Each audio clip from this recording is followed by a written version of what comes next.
Hippolyte Léon Denisart Rivail decidió cambiar su nombre por Allan Kardec cuando transformó su vida y sus creencias, mientras él, Hippolyte, nacido el 3 de octubre de 1804 en Lyon, Francia, podía escribir en su ficha, sin mentir ni exagerar, sus títulos de traductor, profesor, filósofo, escritor y continuador de la obra del gran educador suizo Johann Heinrich Pestalozzi.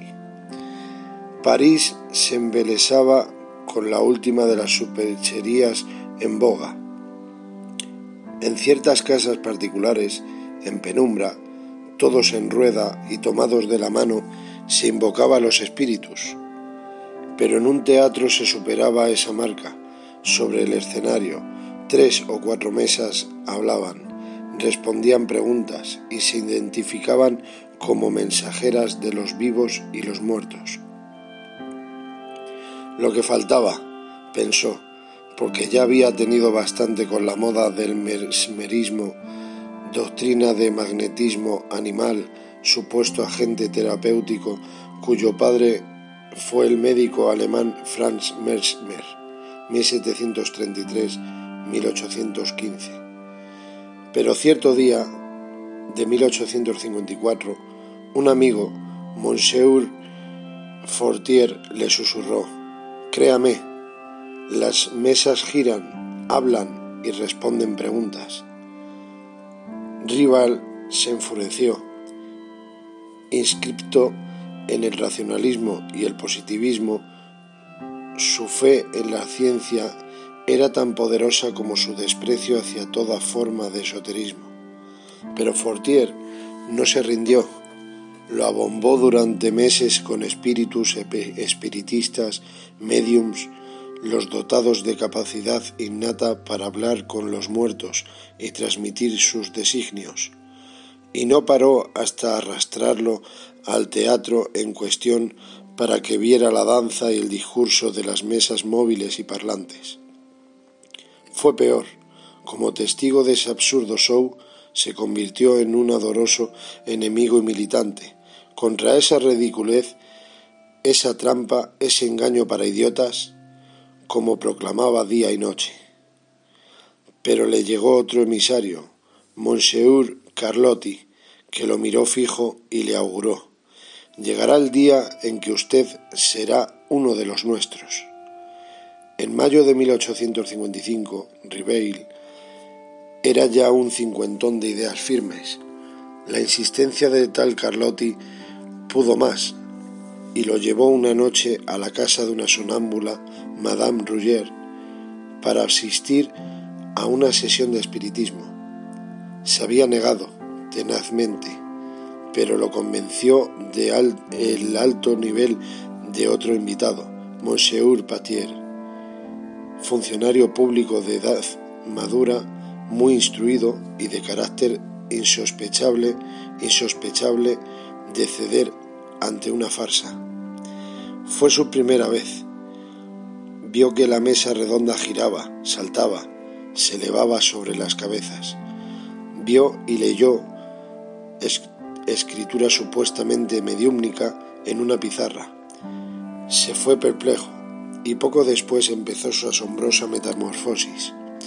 Escribió en su diario: «Mis ideas están muy lejos de ese suceso, pero vislumbré en esas aparentes futilidades, en esa especie de juego preparado de antemano, algo serio, la revelación de una nueva ley, y me propuse estudiarla en profundidad». Por supuesto, le llovieron oportunidades.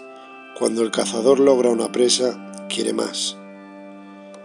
Decididos a ganarlo para su causa, la medium Madame de Pleinmation y la familia Baudin lograron que Rivail, todavía indeciso, se sumara a las sesiones semanales, y no tardó en confesar en su diario: «Ya me resulta difícil negar que, de modo evidente, hay en esas reuniones la intervención de una inteligencia extraña. y él, continuador de Pestalozzi, políglota, dominaba latín, griego, alemán, inglés, holandés, traductor de clásicos franceses, fundador de escuelas, profesor de química, física, anatomía, astronomía y autor de libros didácticos. Cambió su nombre. Fue desde ese momento y para siempre Allan Kardec. ¿Por qué ese seudónimo? ¿Por qué Ribeil se convirtió de ser la encarnación de un Allan Kardec que perteneció a los druidas en tiempos de Julio César, 2400 años antes? Según unos hechiceros y brujos, según otros filósofos y teólogos que actuaron en Gran Bretaña, Irlanda y parte de España, Francia e Italia, y según parece personajes de extrema crueldad. Sin embargo, aún faltaba la última etapa de la transformación, su obra magna y Biblia espiritista, el libro de los espíritus. Apareció el 18 de abril de 1857, con este prólogo del mismo Kardec. Los espíritus anuncian que los tiempos designados por la providencia para una manifestación universal han llegado ya, y que siendo ministros de Dios y agentes de su voluntad, su misión es la de instruir e ilustrar a los hombres, abriendo una nueva era a la regeneración de la humanidad. Este libro es la recopilación de su enseñanza, nada menos. La primera edición se agotó en una semana. Fue un asalto a las librerías. En vida de Allan Kardec murió en París el 31 de marzo de 1869, a sus 64 años, de aneurisma cerebral. La fiebre por su libro consumió 16 ediciones más, regadas por media Europa.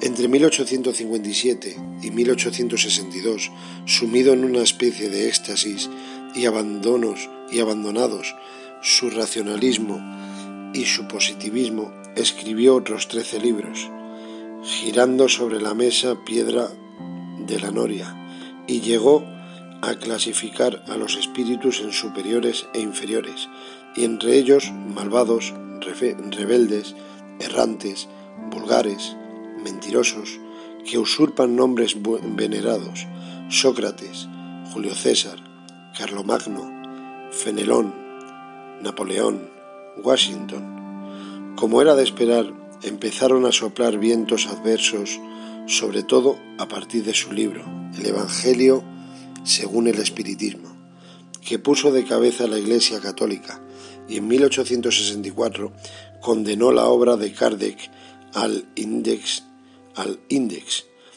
lista de libros prohibidos. Con eco, la Inquisición de Barcelona, 300 ejemplares ardieron en la hoguera. Y no fue el único enemigo. Exaltados vecinos de París, católicos, y viendo en Kardec por lo menos poco menos que a Satán, apedrearon su casa, la flanquearon con antorchas, obligaron a su mujer, Amélie Graviel Baudet, y a sus hijas a huir y buscar refugio en otra ciudad, y lo acorralaron hasta el punto de recibir comida gracias a la bondad y el riesgo de algunos vecinos. Esa danza macabra de cartas anónimas, traiciones de amigos, insultos, difamación, mereció piedad por parte de Anna Blackwell, muy cercana a él y traductora de algunas de sus obras al inglés.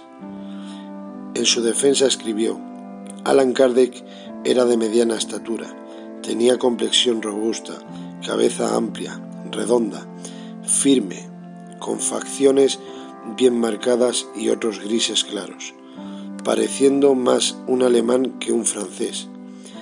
Era enérgico y perseverante, pero de temperamento tranquilo, cauteloso y realista, casi hasta la frialdad.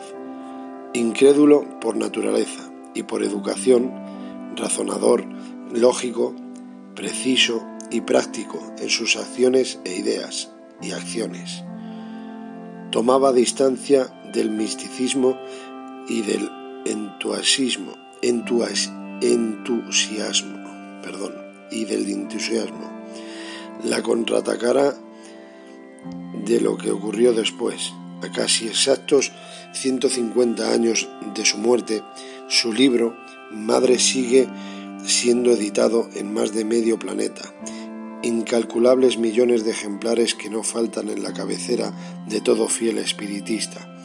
Su féretro fue seguido por 1.200 personas hasta el cementerio de Montmartre, el más antiguo de París, donde otras tantas almas lo esperaban. Entre los discursos de despedida brilló el de Camille Flammarion, el sabio astrónomo francés, pero aún otro destino.